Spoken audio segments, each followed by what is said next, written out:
Okay, got an Italian 200 barrel, 66mm bore. We've got a nice low 172 degree exhaust port, nice and wide as I can take it.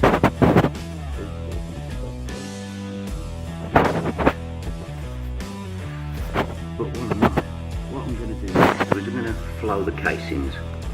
Now here there's a step on the skirt, that's a sharp edge, so we need that blended. Also this part of the casing in the transfer here, that's an obstruction because our entrance to the transfer port is that wide. So we're going to take this out and blend it into the transfer on both sides to increase our flow into the transfer port itself. Any sharp edges, they're no good for flow. This is no good step. So when I've finished it, I'll put a little bit more video footage on it. There we go. It's scribed up and it's ready to go. Okay, you can see we've got in there now. Cut it out to the preferred shape. Rounded off the edges, so I'm just going to polish it all up now. So I've got a nice polished finish on it, and that's improved things somewhat. It's now going to flow directly from your inlet port straight through and down to your transfers without them jagged edges and lumps sticking out. More work to be done.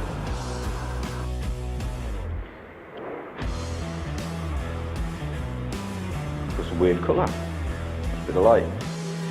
Oh, there's the old man back on his in the workshop again. I've got a little bit of work to do on my DL125 here today. And I've got to change the front sprocket.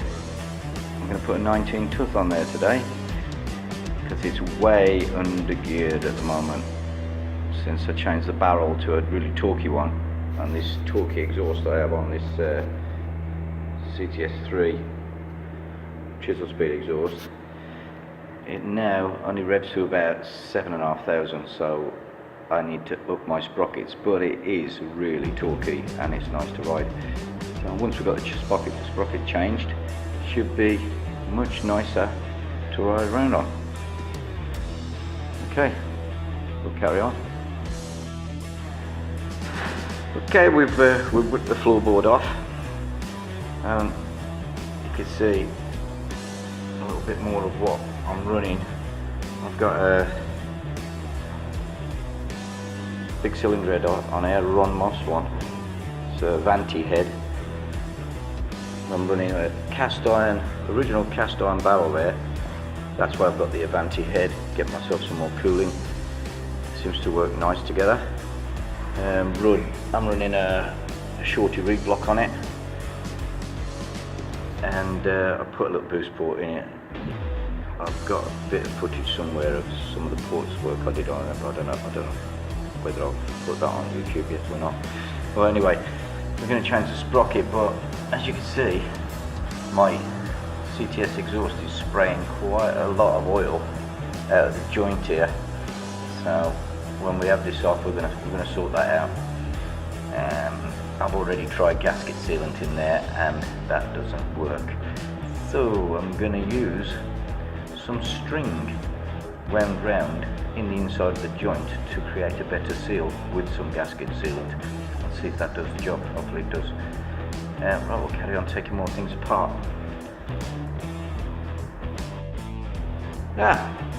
As you can see, we are now in. Yes, that's a AF cassette clutch there, 6 plate. Not too impressed.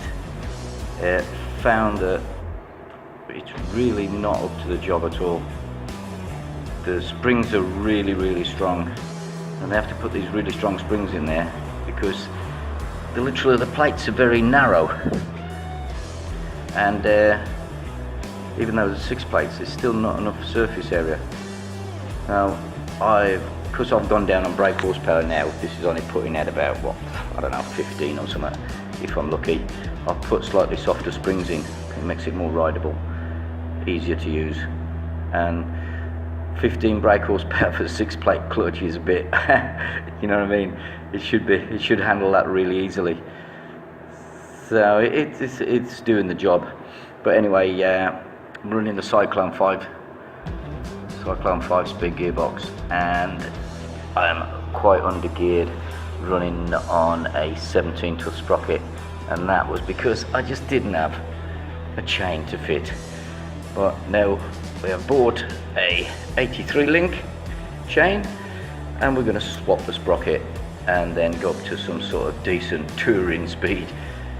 Okay, let's rip the front of the sprocket off. Okay, we're going to the box of goodies and find ourselves a 19. Got an 18. Cyclone. Looks like a 19 tooth to me. It's got a little bit of surface rust. Should say on there.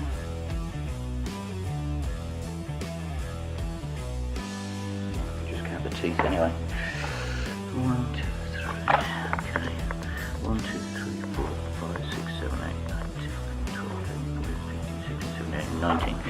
Okay, it's a 19. Now let's just hope our chain is actually long enough. One of the good things about this cassette clutch is easy to whip on and off if you're changing sprockets. You just take that centre nut out and boom, it's straight off. No messing around stripping clutches down. So we're just gonna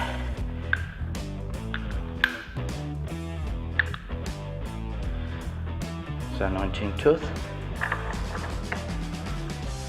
We'll just offer it up now. First of all, thing is, I've only got the camera in one hand and I'm working one-handed, so I'm going to have to stop a second while I just put it together and then I'll start again. Yep, okay, it's on. As you can see, we've got the 19 tooth on now, the chain with an 83 link. We've got a fair bit of slack in it, but I've got a pull down chain tensioner, so we're going to just adjust that up. We'll just pull it down to the right tension. Now, when you fit one of these with the chain with an half link in it, always make sure that you got the pin on the outside. You don't want it on the back. You might catch on something and whip it out. So I always put them on the front.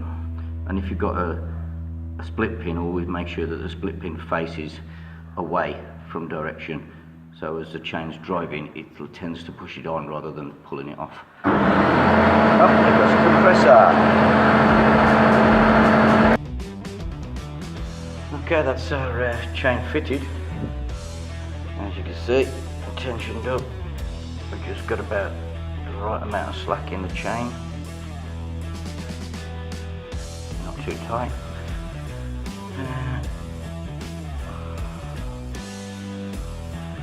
Sprocket's all tightened up. So now we can put it back together.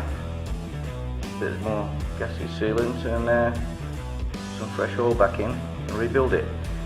But I do want to sort out that leak on the exhaust and give the old exhaust a little bit of fresh paint before it goes back on.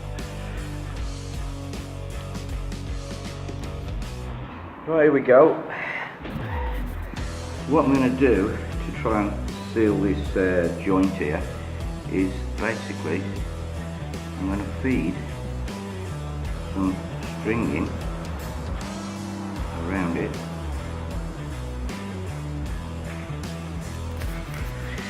like this.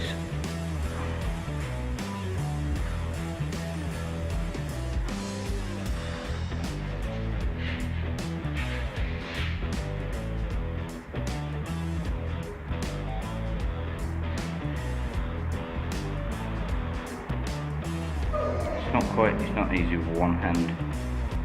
But if I had two hands, I'd plug it in with a screwdriver, but I'm holding the camera. But you can see what I'm doing. I'm going to feed this string in the outside, like that, all the way around, a couple of times. Then we're just going to put some gasket seal in, and that string then will hopefully aid us with a seal, a decent seal. and it'll hold the gasket sealant in position as well, and that should cure our leak. Well, I'll carry on with 2 hands now. Well, that's it, it's all back together. Put the string and the sealant in the exhaust, so the string goes down to the bottom of the flange and sits there with the sealant on it, and that should make a much better seal there at the back and stop me getting all oil sprayed over everything, because it's pissing me off. Just got to put some oil in the engine, floorboard back on, and that's it, it's job done. Bit of sweat and toil, but it's finally all back together. Hopefully I've stopped my leak on the back of the tailpipe, and now we're running on the 19, so we'll give it a fire up. It's got a lot of compression, this thing, so.